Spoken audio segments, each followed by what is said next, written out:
8 ستمبر کا جلسہ پاکستان تحریک انصاف کے لیے بہت اہم ہے، اور اس کو ہر صورت کامیاب کرنے کے لیے ہر طرح کی کوشش کی جا رہی ہے، اور اسی طرح حکومت کی جانب سے اس کو ناکام کرنے کی ہر طریقے سے کوشش کی جا رہی ہے۔ تو دونوں طرف ایک بڑا محاذ جو ہے وہ اس وقت کھل چکا ہے، اور دونوں چاہتے ہیں کہ ہم اپنے ٹارگٹس کو اچیو کر سکیں۔ تو پاکستان تحریک انصاف بامقابلہ پاکستان تحریک انصاف کے کچھ اپنے لوگ بھی ہیں، پاکستان تحریک انصاف بامقابلہ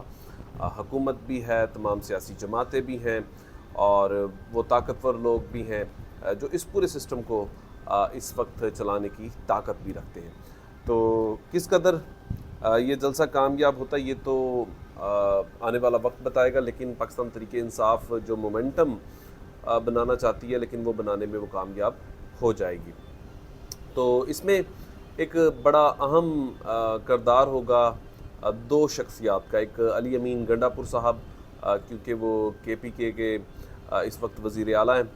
وہ کس طریقے سے کتنے لوگ یہاں پر لانے میں کامیاب ہو جاتے ہیں، اور دوسری طرف شیر افضل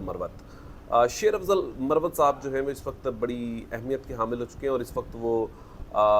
بول بھی رہے ہیں، لیکن فی الحال اپنی سیونگ کر رہے ہیں، اپنے آپ کو سیو کر رہے ہیں، کیونکہ وہ کہا جا رہا ہے ایک بہت بڑا قافلہ جو ہے وہ لے کر اسلام آباد میں داخل ہو گئے۔ اس وقت اسلام آباد کی جو سیاسی صورتحال ہے وہ تو اس کا اندازہ آپ کو بخوبی ہے، لیکن جو اس وقت وہاں شہر کا ماحول جو بن چکا ہے کہ ہر طرف کنٹینر آ چکے ہیں، پورا اسلام آباد بند کرنے کے لیے جو ہے وہ کنٹینر ہی کنٹینر، وہاں پر اتنی عوام کی تعداد نہیں جتنی بڑی تعداد میں وہاں پر کنٹینر پہنچا دیے گئے ہیں۔ لیکن جنہوں نے جلسے پر پہنچنا ہے وہ پہلے سے پہنچ چکے ہیں، جنہوں نے جلسے پر جانا ہے انہوں نے کنٹینر سے ان کا کوئی بھی واسطہ نہیں ہے۔ تمام طرح کی کوششیں کی جا رہی ہیں۔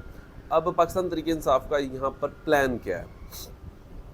اب اسلام آباد کا جلسہ بھی پاکستان تحریک انصاف کے لیے ضروری کیوں ہے؟ کیونکہ اگر وہ یہ جلسہ اسلام آباد کرنے میں کامیاب ہو جاتے ہیں تو پھر وہ پنجاب کے مختلف شہروں کی طرف اپنا بڑھاؤ کریں گے، تو اس کے بعد ان کے لیے وہ اس طریقے سے مشکل نہیں ہوگی جو آپ اور میں سوچ رہے ہیں، تو پھر ایک مومنٹم، ایک ماحول بن جائے گا۔ تو اس جلسے کو روکنے کے لیے پھر سے بیک ڈور بہت سارے کام کیے جا رہے ہیں، بہت ساری چیزیں بھی کی جا رہی ہیں، لیکن جلسہ اس دفعہ جس طریقے سے عمران خان صاحب نے جو چیزیں بتائی ہیں وہ نہیں رکے گا۔ پہلے تو یہ کہا گیا کہ یہاں پر اور جماعتوں کے لوگ بھی موجود ہیں، تو یہ نہ ہو کوئی لڑائی نہ ہو، کوئی فساد نہ ہو، تو اس لیے تب عمران خان صاحب جو ہے وہ تھوڑا سا پیچھے ہٹ گئے تھے۔ لیکن اس دفعہ جو جلسے کا مومنٹم ہے وہ بڑا مختلف ہے، اور وہاں پر ظاہر ہے کہ پاکستان تحریک انصاف نے دن بھی ایسا چنا ہے، مہینہ بھی ایسا چنا ہے کہ موسم کو بھی مد نظر رکھا گیا، اور لوگوں کا جو اس وقت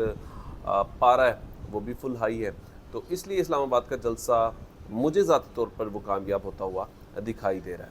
اچھا، ساتھ ہی ساتھ آج نیب ترمیم جو تھی وہ بھی جو ہے وہ بڑا فیصلہ آ چکا ہے۔ اب جتنا بڑا چور ہوگا وہ سیو کر دیا گیا۔ اسی طرح عمران خان صاحب کے کیسز، اگر یہ ترمیم نہ بھی کی جاتی تو پھر بھی عمران خان صاحب جو تھے وہ دونوں طرف سے ونر تھے، لیکن جاتے جاتے قاضی صاحب جو ہیں وہ عمران خان صاحب کو نائب زدہ جو ہے وہ کر گئے، لیکن پاکستان کی پبلک یہ ماننے کو تیار نہیں ہے، اور جو ثبوت، جو شہادتیں تھیں وہ تو ناکافی تھی۔ اور اسی طرح آج عمران خان صاحب نے جو تفتیشی تھے نیب کے، اس کی طرف کمرہ عدالت میں انگلی بھی کی، ان کی طرف اشارہ بھی کیا، کہا جا رہا ہے میں بینہ تو دھمکی بھی دی، میں تمہیں دیکھ لوں گا، میں نے باہر تو آنا ہی ہے ایک نہ ایک دن، جب میں باہر آؤں گا تو میں سب سے پہلے آپ لوگوں کا احتساب کروں گا، چیئرمین نیب کا اور جو تفتیشی افسر تھا ان کے اوپر بڑا سوالیہ نشان اور بڑے سوال انہوں نے ٹھوکے بھی اور ان کو بات بھی کی۔ لیکن بات یہ ہے کہ عمران خان صاحب کب تک باہر آتے ہیں؟ تو اگر عمران خان صاحب کے باہر آنے کا پورا دار و مدار جو ہے وہ پاکستان تحریک انصاف کی جو اس پاورفل جلسے کے اوپر بھی کہہ سکتے ہیں کہ انحصار کیا جا سکتا ہے۔ اگر پاکستان تحریک انصاف یہ جلسہ بڑا جلسہ کرنے میں کامیاب ہو جاتی ہے تو پھر 8 فروری کے بعد یہ دوسرا بڑا پیغام ہوگا ان تمام لوگوں کے لیے کہ اب اس سے زیادہ ہم برداشت نہیں کر سکتے، اور اگر جلسے میں پھر سے کوئی ایسا ماحول بنتا ہے تو پھر اس کے بعد پبلک کا مومنٹم جو ہے وہ کسی حد تک ٹوٹے گا بھی۔ ظاہری سی بات ہے کہ لوگ بڑی تعداد میں گھروں سے نکلتے ہیں، خراجات بھی کرتے ہیں، خرچے بھی کرتے ہیں، سب کچھ کرتے ہیں، اور یہ واحد جلسہ ہوتا ہے پاکستان تحریک انصاف پر جہاں پر لوگ اپنا خرچہ خود کرتے ہیں، لایا نہیں چاہتا انہیں۔ تو اس لیے یہ جلسہ بڑا اہم ہے. تو تمام انحصار جو ہے وہ اس وقت پاکستان تحریک انصاف کا جلسے پر ہے.